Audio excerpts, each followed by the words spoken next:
Hello everybody, this is Annie from Annie's Stamping Corner, and I wanted to stop by and just show you a quick peek at the box that I did. I did an altered box it's a book box for the challenge over at Close Friends. We have a great time over there, and they had what they call an enchanted altered challenge for the month of March. So I entered that, and this is what I came up with, and I really like the way my box looks. Came out really cool. I painted it first with gesso, and then I added some Tim Holtz tissue paper to it, and then I added some of the Lindy's sprays, and I'm going to just get them so I can show you what I did. What I did was I took 2 blues and 2 browns, and I just did a lot of layering on it, and I used this Danny Zuko Denim and Ocean Breeze blue, but I used more of this Danny Zuko because I wanted it light in some areas and I wanted it dark in some areas. And then I used these two. But before I did that, I did add, I used the South Shore Sand and the Sandra D Sepia. But I did go in here, and if you can see right in here, I did add some texture with one of the Prima stencils, which I used, and I will show you that. Should have had all of this out, but this is the Prima stencil, and I just love it. I've probably already got my use out of this thing, but this one right here is one of my faves. It's a damask looking, and I just took that, and in special different spots I added some here, on there, on the corners, and down below, and then some on the top of the book cover and at the bottom.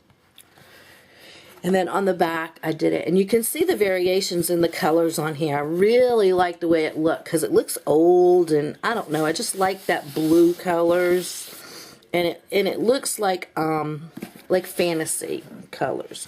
And I just took some gold paint and painted the book part here with some gold paint that I had. I then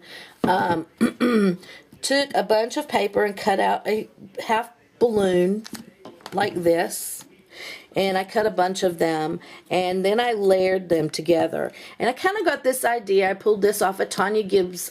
She did a altered box, and she had a smaller one in her altered frame box that she did, and it was just gorgeous.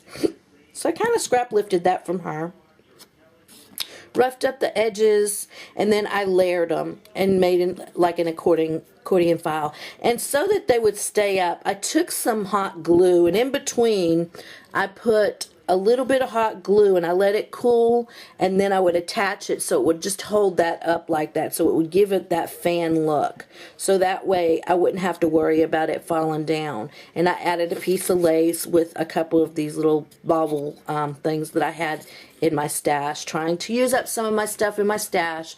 Tanya always says use some of your stuff, so that's what I do. And as you can tell, I'm a fan of Tanya's. I follow a lot of her videos. I love to watch her. Been following her since the beginning, and I just like her tips and ideas. She comes up with some really cool stuff. So then I just added some strings right here. I did cut out this is a teacup.